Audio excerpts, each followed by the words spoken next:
cái bóng lái là bay clear paramet về để bờ hông tràng ní thì mũi cứ ACC cứ chia paramet mũi sầm nẹp clear paramet setting TP cứ paramet mà rồi học sub sầm nẹp dương ai về display full paramet tất cả paramet tí mũi cứ tẹt tông từ mũi nắng maximum frequency paramet TP cứ minimum frequency paramet Impulse acceleration time parametទី8 deceleration time parametទី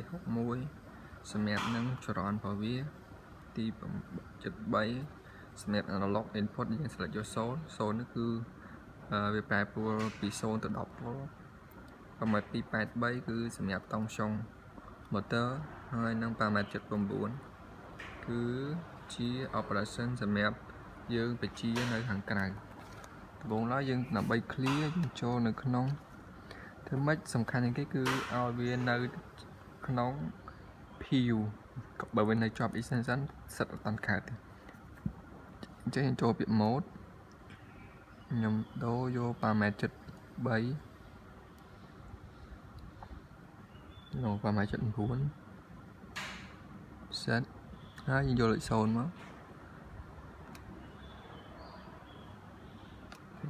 សិតបានយក view តបមកយើងរកពាក្យថា ACC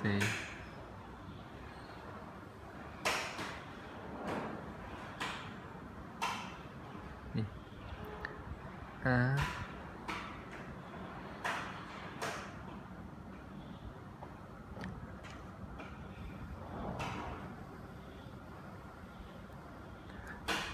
ALLC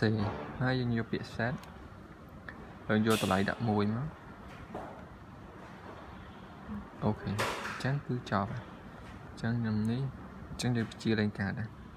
ឥឡូវតោះខ្ញុំដាក់ program ទៅគឺលេងដែរតើណាអូខេអញ្ចឹងដើម្បី clear វិញជាមួយខ្ញុំបិទ RAM វាសិនអូខេបិទ RAM ដំបូងហើយឥឡូវយើងមើលនៅពេលយើង clear ហើយចូល mode ជាមើលទៅវា display ទៅគឺដាច់ទាំងអស់ហ្នឹងណា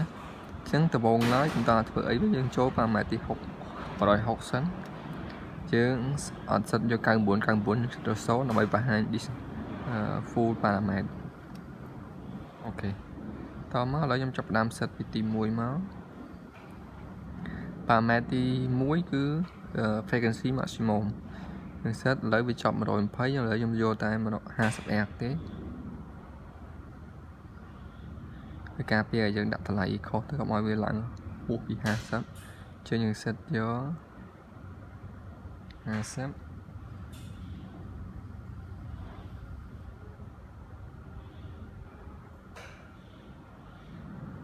យកពាក្យ set វាចូល paramet ទី2គឺ minimum frequency 0 Hz អូខេ paramet ទី3យកអត់ប្រើទេយើងចូល paramet ទី7គឺតកតនឹង acceleration time គេឲ្យយក 01 អូ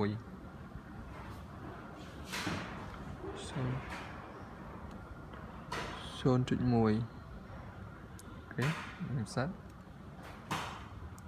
deceleration time paramet ទី8គេឲ្យយើងយក01ដែរ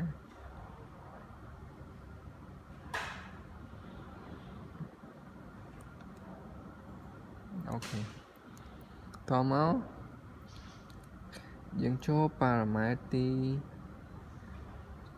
73ដើម្បីដាក់វានេះ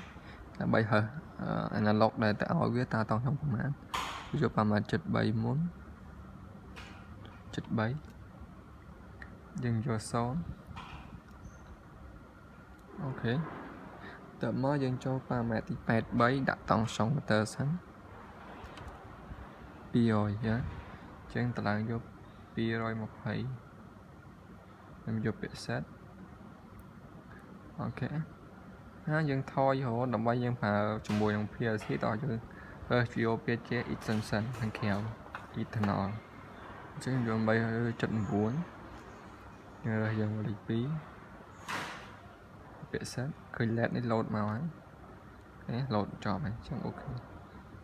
ចឹងគឺបានហើយខ្ញុំបើក RAM ហើយយើងដាក់គ្រាប់យើងមើលតែវាដាក់ណាអូខេចឹងដែរ30អូខេចឹង